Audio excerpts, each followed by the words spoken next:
ini kan sebenarnya paling enak tuh lihat bank-banknya gap ya. Banking sector BCA ini dia punya gap sekitar di area 8.500 sampai 8.625 ya. Yang berarti kalau kita manfaatin technical correction ya, kayak ini ya, sebenarnya teman-teman bisa aja nunggu pas waktu di 8.500 8625 itu sebagai entry point ya. Jadi waktu dia closing gap ya teman-teman ya. Selain BBCA, pasti kita lihat bank-bank besar lainnya ya, kayak si tadi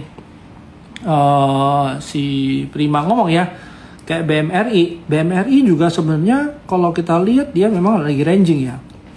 Nah, rangingnya BMRI ini yang menarik adalah nih, gap yang pernah kejadian di sini sampai 8450 nih teman-teman ya. Kalau semuanya kita lihat dia sebagai ranging ini di sini, berarti waktu dia di area-area support itu sebenarnya malah good chance untuk masuk ya.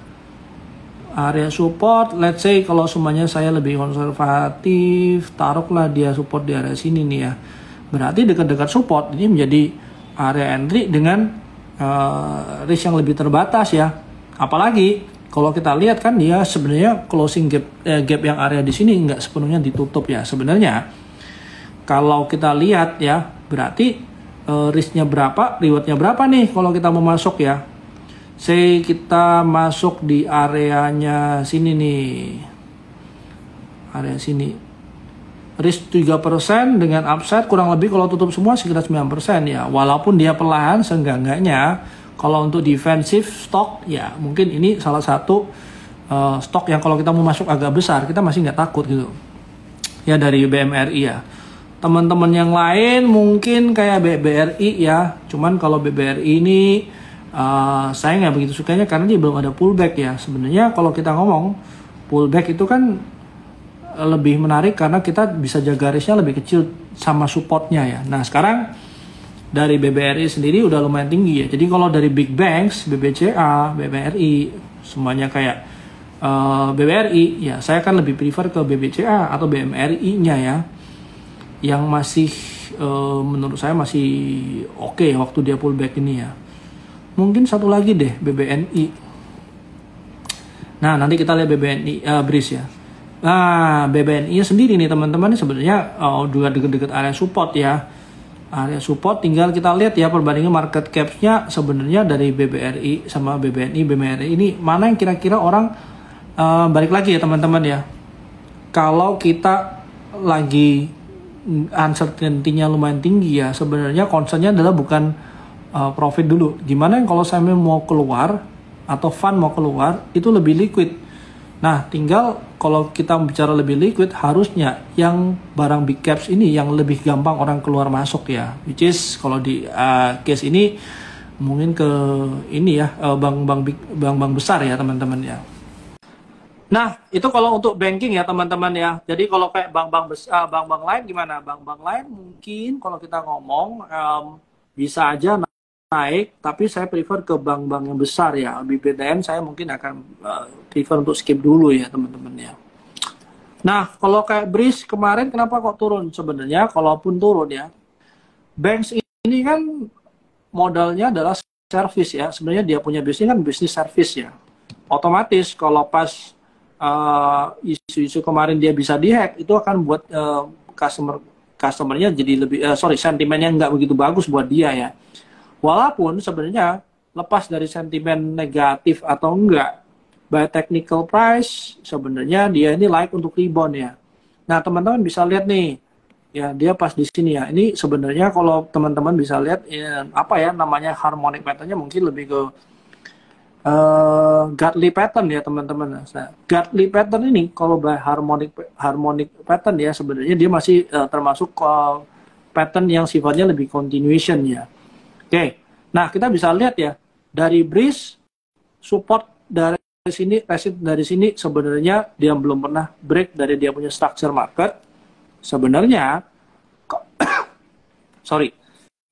sebenarnya waktu dia ada pullback dari sini ya, kalaupun dengan bad sentiment segala macam, untuk ngambil reboundnya aja minimal untuk reaction dari dia punya rebound sini ke arah sebenarnya area sinilah ya, dari support resisten, just in case dia buat lower high, itu sebenarnya masih bisa dimanfaatin ya. Tapi apakah dia jadi downtrend sekarang? Secara structure market dia belum downtrend sih teman-teman ya. Jadi kalau dari Breeze saya masih lihat ada potensi dia untuk masih jalan atau balik ke dia punya tren yang ada ya, yang sekarang nih ya.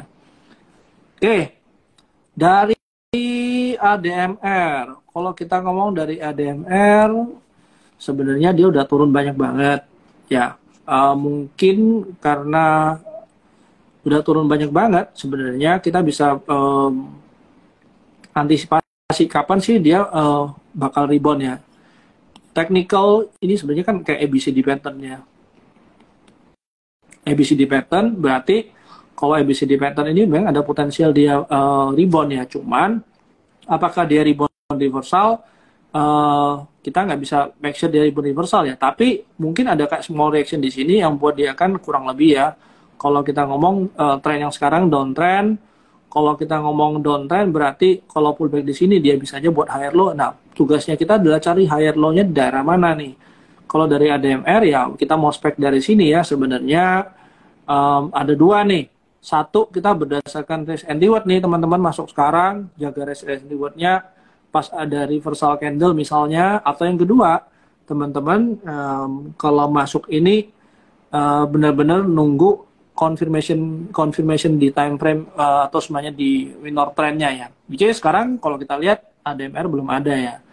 Tapi berdasarkan ABCD pattern harusnya sih dia ada kayak reaction untuk rebound teman-teman ya.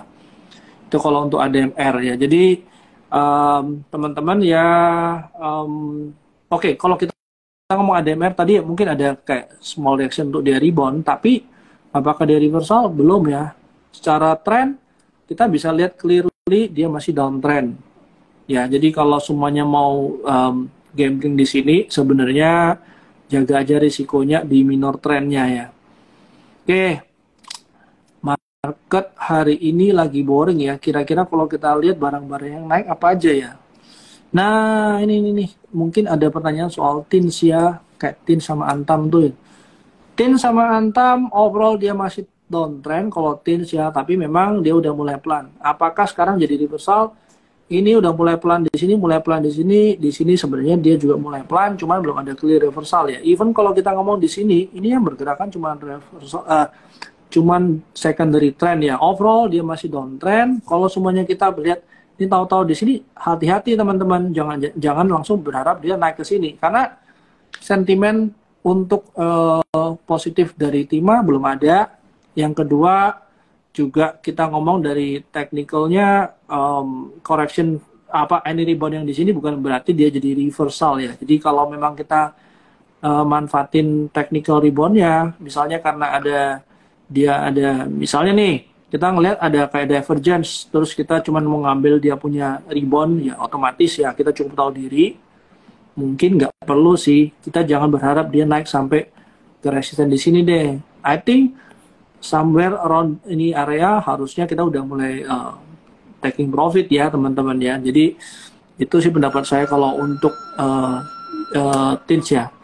Nah kalau dari Antamnya sebenarnya view saya masih sama ya teman-teman, kayak kemarin kalau kita atau teman-teman yang sempat ikut market talk-nya saya sama Billy sama Jogi, view-nya saya lebih kayak gini sih. Antam ini kan kalau kita mau lihat karena dia ada emas, sebenarnya emasnya itu kan lumayan di area resisten ya. Ya, emas di area resisten. Oke, mungkin teman-teman yang kemarin nggak sempat ikut ya, atau nggak sempat dengerin, atau nggak ada gambaran. Nah, ini kan sebenarnya kita bisa lihat nih, resisten areanya ini kan kurang lebih nih resisten, di rejection otomatis.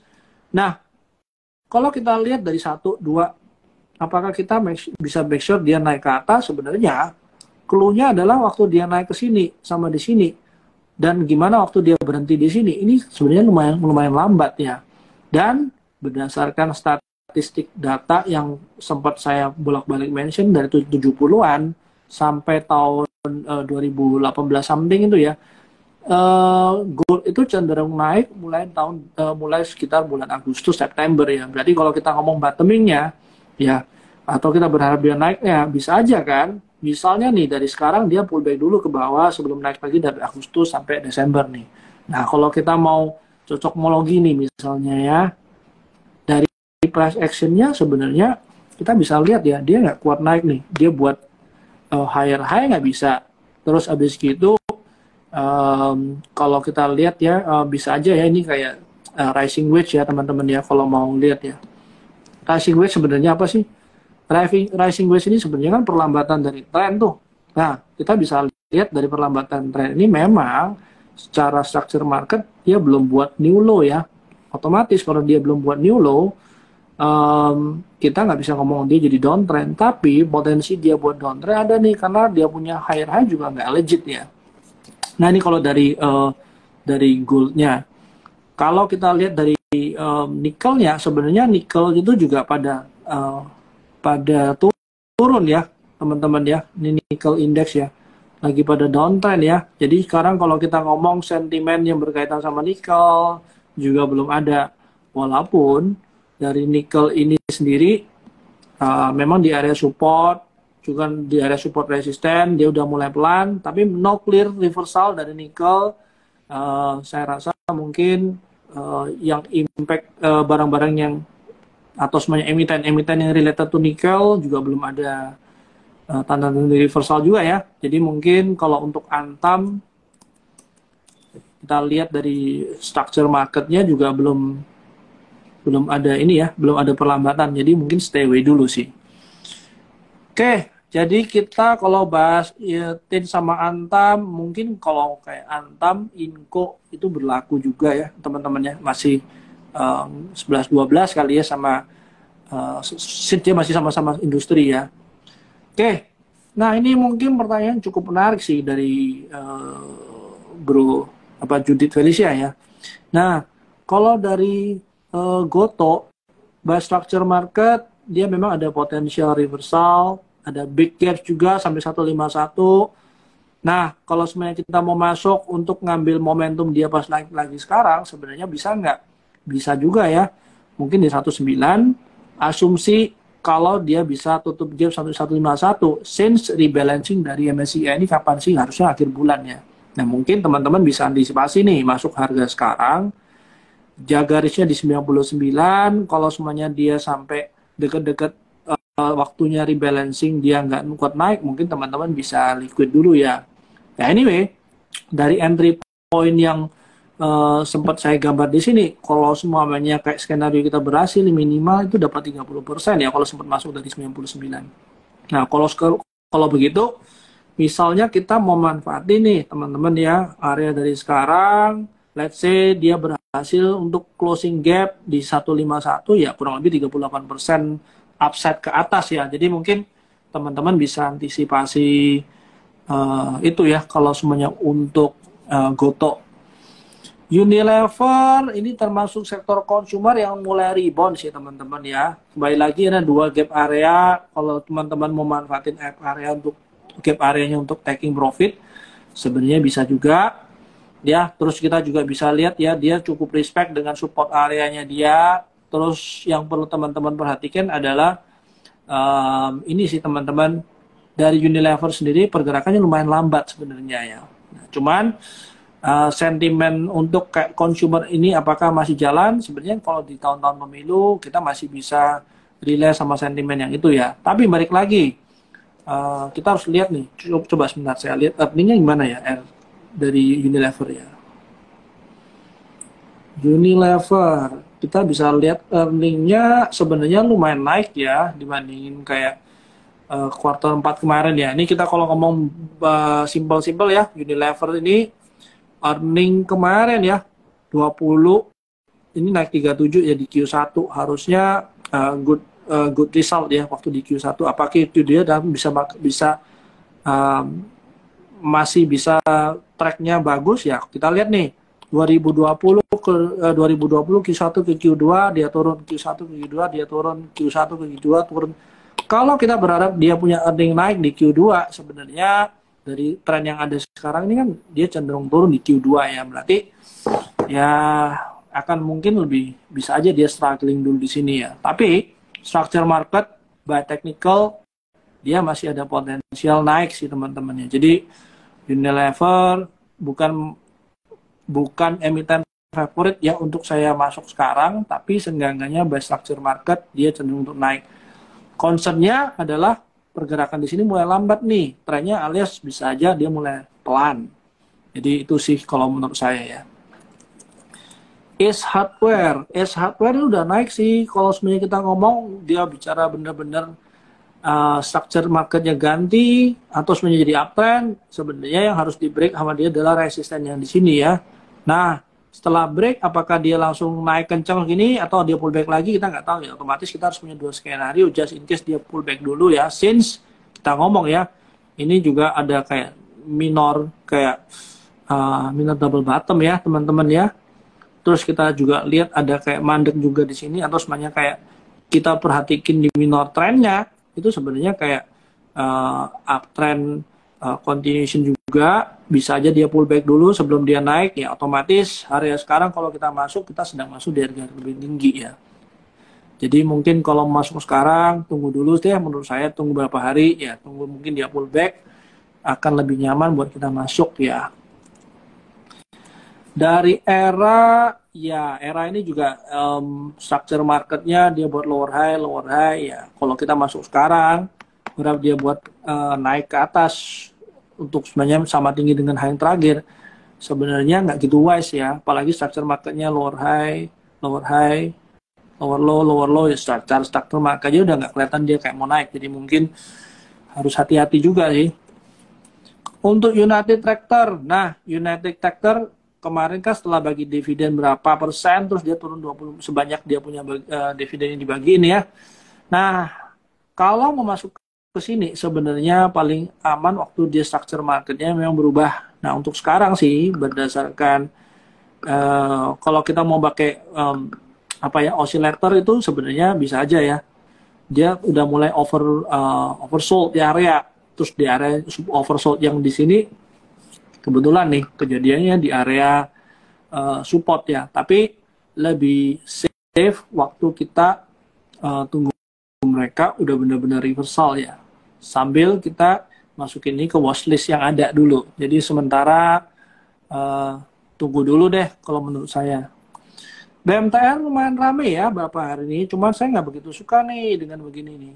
Shadow-nya panjang banget, volumenya lebih gede juga. Kalau saya mau masuk sekarang, ya teman-teman mungkin lihatnya gini deh, volume besar, volume itu kita bisa lihat dia sebagai effort atau usaha nih, terus resultnya shadow-nya panjang. Nah tinggal teman-teman simpulin usahanya gimana, resultnya gimana. Jadi kalau kita berharap dia naik, sebenarnya by technical ini nggak ideal, walaupun structure market ya kita bisa ngomong, oh ini kan break, ini bukan break sih sebenarnya. Dia cuma pernah lebih tinggi doang, tapi dia nggak benar-benar break yang bagus atau ideal untuk dia reversal trend. Jadi buat saya akan skip juga kalau itu ya. MPMX biasanya dia bagiin dividen lumayan besar ya, tapi technical target atau technical ini ya sebenarnya dia udah closing gap. Jadi kalau menurut saya masih tunggu dulu sih kalau untuk MPMX. Terus dari SSIA ini termasuk sektor properti yang sebenarnya lebih ke area gudang punya ya. Saya lumayan suka sebenarnya untuk SSIA, since saya mulainya dari daily, saya mungkin cari dulu kayak minor trendnya. Memang secara structure market dia barely di atas moving average, bisa aja dia pullback dulu lebih dalam atau pullback dulu sekitar sampai 374. Anyway, kalau saya rasa untuk masuk di sini tunggu di minor trendnya ya, benar-benar dia waktu dari ada evidence dia mau naik, barusan kita lebih nyaman masuk ke sini. Anyway, dari SSIA teman-teman bisa lihat ya kayak ada undecision ya untuk candle ini sebenarnya kan bingung ya, lebih ke arahnya mau naik atau ke bawah ya, tapi mungkin ini tanda-tanda dia bisa aja reversal. Jadi masih masuk juga dalam watchlist, tapi bukan ideal ini sih emiten ya. MDKA wajar ya kalau semuanya dia setelah berapa hari turun, terus ada rebound, terus ada gap area. Kalau memang kita mau targetin dia naik, kurang lebih bisa manfaatin gap area ini sebagai target kenaikannya kurang lebih 13% upside dari harga sekarang ya, dengan mempertimbangkan kalau dia pullback otomatis ya, kalau dia pullback atau media ranging dulu ya 13% ini atau semuanya area berapa nih? Area 3.600 itu mungkin menjadi target kenaikan dia sih. Auto, ya auto saya juga lumayan suka ya, karena dia udah mulai pullback nih. Structure marketnya juga belum patah, belum rusak, terus dia di bawah ada gap area. Kita nggak pernah tahu apakah gap area ditutup apa enggak, tapi kalau semuanya kita lihat dia respect dari dia punya structure market minimal sampai 1900, upside kurang lebih 2990. Ya, kita masih bisa tunggangin lah untuk dia punya tren yang masih ini ya. Apakah gapnya pasti ditutup? Di sini juga gapnya nggak ditutup ya teman-teman ya. Seenggak-enggaknya structure marketnya masih rapi, itu lebih gampang kita lihat untuk potensial dia naik ke atas. Gitu. Wika, Adi, PTBP. Wika masih overall downtrend, terus Adi juga overall harusnya masih, mungkin Adi lebih oke ya. Tapi masih belum ada good sentiment sih gitu. PTPP mungkin yang ada good sentiment juga masih downtrend, jadi mungkin skip dulu untuk lihat ini. ICBP juga kemarin udah naik ya, mungkin saya prefer untuk taking profit dulu sih ya. Terus kita lihat deh Cleo. Kita bisa lihat Cleo structure market juga masih sehat ya. Mungkin kalau kita pullback ya 550 something kita bisa masuk ya, untuk coba masuk di Cleo. RAM. Nah, ini nih kemarin yang sempat kita bahas nih. Kalau RAM gimana nih? Barang-barangnya masih IPO ya. Kalau barang IPO pas dia lagi downtrend, pas dia lagi RB, ambil aja nih closing target kurang lebih untuk close gap aja, itu sebenarnya kita bisa making profit ya. Untuk sekarang gapnya udah habis nih, kecuali gap yang di bawah dikit nih kurang lebih sampai 565. Nah mungkin kalau pas drop situ dia bisa masuk ya. Sebenarnya perlu kita perhatiin nih, dia punya minor trend ya teman-teman. Tapi kalau saya suruh masuk harga sekarang, no, saya akan skip, cari yang lain sih ya. Elite ini termasuk emiten yang sempat saya masukin dalam ini, tapi structure marketnya udah mulai berubah, so saya akan skip untuk masuk situ lagi ya. Siko mungkin somehow lebih bagus daripada Elite-nya. Nah kalau kemarin kita ngomong sama Billy sama Jogi juga, sektor properti lumayan jalan ya, tinggal kita cari lagged-nya. SMRA mungkin kita ngomong sebenarnya masih menarik ya, cuman lumayan tinggi harga sekarang. Kalau kita ngomong BSDE, tadi yang nanya juga sama saya, kalau BSDE gimana, masih bisa naik apa enggak? Ini BSDE itu sekitar dari awal tahun ya to date ini kurang lebih udah 20% sampai 30% kenaikannya. Apakah dia bisa naik 40-50%? Sebenarnya kenaikannya lumayan tinggi ya. Nah, kalau kita lihat emiten SMRA ini kan kenaikannya mungkin nggak sebesar kayak sebentar kita coba lihat ya. Ini 20% juga ya, lumayan tinggi juga ya. Mungkin saya akan tunggu dulu sih kalau mau masuk ke ini. Tapi kalau suruh lihat mana sih emiten yang lebih menarik buat saya ya, mungkin lebih ke Ciputra karena dia lagi pullback, structure marketnya juga sebenarnya sebenarnya masih respect uptrend. Yang kedua, volumenya waktu naik juga masih ada, pullbacknya volumenya lumayan rendah.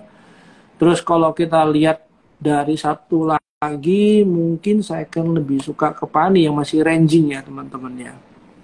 Jadi itu sih kalau untuk sektor properti. Pakuan dia nggak pernah lari kemana-mana ya, walaupun kita ngomong recurring income paling bagus dari dia, tapi ya harga sekarang dia masih ranging. Saya akan cari dulu sih, kalau cari atau sebenarnya akan tunggu dulu. Tugu mungkin saya berharap dia pullback lebih dalam ya, kurang lebih dari 2000 kalau bisa dapat. Ya bonus, kalau belum bisa dapat ya udah gitu nanti dulu. Hai, nah ini juga lumayan nih, ada yang tanya highs ya. Kita bisa lihat, nah coba kamu lihat highs itu ya. Earningnya kan sebenarnya bagus, structure marketnya juga bagus, seenggak-enggaknya yang seperti ini nih, kalau kita mau masuk lebih enak. Tapi harus dilihat nih, marketnya liquidnya gimana.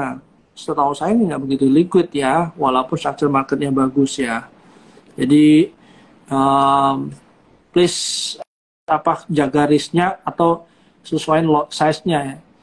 Arto potensial reversal, potensial dia buat inverse head and shoulder. Dari kemarin kan waktu kalau teman-teman yang pernah ngikutin, yang harus kita jaga kan, jangan sampai dia itu break daripada low, terus kita kena stop loss, terus kita nggak masuk lagi. Yang harus kita jaga kan, kalau dia break dari low sampai mana yang dia bisa rebound. Nah, kebetulan ini kejadian nih ya, dengan meninggalkan ada sekitar 3 gap area di atas, mungkin teman-teman bisa consider nih kalau semuanya kita mau ngomong lebih panjang, jangka waktu kita untuk hold di Arto, seenggaknya area-area gap ini bisa menjadikan area taking profit ya. Oke, mungkin sesuai janji saya karena hari ini nggak begitu ini ya, since besok hari libur ya nggak usah terlalu lama ya. Kalau MAPI juga lumayan tinggi, terus kita lihat dari mapanya juga sudah rally, mungkin tunggu dulu deh menurut saya ya. Nah, mungkin yang terakhir ini mungkin pertanyaan menarik nih, beberapa orang tanya ya. By technical, dia punya pullback sebenarnya lumayan kencang ya tanpa ada perlawanan. Nah, kalau mau teman-teman lihat supply demand area ya kurang lebih 2620 atau semuanya kita ngomong dari Fibonacci retracement area ya area 2620 sampai 2860 itu mungkin bisa jadi kayak rebound area ya. Apalagi dia udah berapa hari nih merah terus ya, bisa aja satu kali atau dua kali ARB lagi dia rebound ya. Nah mungkin teman-teman bisa aja betting di sana ya. Kalau saya rasa ya cukup menarik sih sebenarnya ini ya. Tapi belum ada reversal di minor trend ya. Jadi teman-teman harus aware itu juga. TL ini udah lumayan tinggi naik ya. Jadi kalau mau ngejar mungkin nggak dulu deh. Mungkin second taking profit ya. MPPA yang terakhir juga masih belum menarik sih. Nah, since sudah banyak pertanyaan, mungkin saya akan share beberapa yang menurut saya masih menarik ya, kayak AMRT itu juga masih belum break trend, harusnya trennya masih cukup sehat ya, cukup ideal. Terus kalau dari CPO kemarin saya sempat mention DSNG ini harusnya juga dia mulai rebound ya. Kita masih tinggal tunggu dia punya dividen itu bakal dibagi berapa. Kalau semuanya kayak TFG itu juga range besar nih teman-teman ya. Kalau kemarin nggak bisa liatin chart, ini kita bisa liatin chart lumayan lebar ya. Tapi walaupun begini dia pergerakannya agak pelan aja. Terus kalau kayak lainnya mungkin Gosco saya lihat harusnya masih lumayan bagus juga ya. Terus kalau dari sektor lainnya, properti tadi udah dibahas, Pani tadi udah, Excel juga kelihatannya mulai reverse. Terus mungkin kalau yang saya suka sebenarnya ISAT ya, ini juga technically dia masih belum break trend, masih belum berubah. Nah kalau untuk yang salah satu favorit saya itu lebih ke TOWR ya dibanding Tebik ya. Ini kebetulan hari ini langsung jalan ya, kurang lebih upside yang saya harapkan sekitar 10% ya. Nah, itu sih mungkin menurut saya kalau kita lihat apa yang kita bisa jaga sampai minimal hari Jumat ya. Since hari Jumat biasanya market lumayan sepi ya. Udah gitu kita kayak long holiday nih teman-teman ya. Udah besok libur, Jumatnya hari kecepet. Nanti masih belum bor untuk Coldplay lagi. Terus abis itu nanti teman-teman juga harus aware ya, tanggal 2, 3, 4 itu juga akan libur. Jadi karena banyak libur, otomatis market ini sebenarnya nggak begitu efektif biasanya nih. ASA juga kemarin saya sudah bahas kenapa kok saya refer take profit ya, pullback lebih dalam, seenggaknya sampai bulan Juli saya masih berani hold. kalau bicara ngomong dari anak usahanya, ASLC juga mulai lambat nih pergerakannya. So any pullback, kalau kita bisa nangkep pullbacknya akan lebih sehat sih. Kalau kita mau masuk sekarang, ya saya akan prefer untuk tunggu dulu sih, wait and see sih. Well, itu sih teman-teman ya. Kalau dari saya, seenggaknya saya masih melihat ya berdasarkan data dari 10 tahun belakang tuh biasanya minggu kedua, minggu ketiga market udah mulai getting better. Nah, mungkin kita bisa ngambil chance waktu marketnya getting better atau rebound ya. Since sekarang kita udah mulai nih berapa hari kan kita sempat ngomong berapa emiten, seenggaknya masukin watchlist dulu. Just in case waktunya udah mulai reversal, teman-teman udah tahu barang apa yang mau dibeli. Jadi itu dulu teman-teman ya. Since besok libur, enjoy holiday. Nanti kita ketemu lagi setelah libur, nanti hari Senin ya. Kalau biasanya sama Senin sama Glenn, Selasa The Jogi atau Billy atau saya ya. Rabu bisa kita bahas lebih banyak technical. So stay tune teman-teman. Kita ketemu lagi next week ya di jam yang sama. Oke, thank you. Selamat malam. Happy holiday. See you.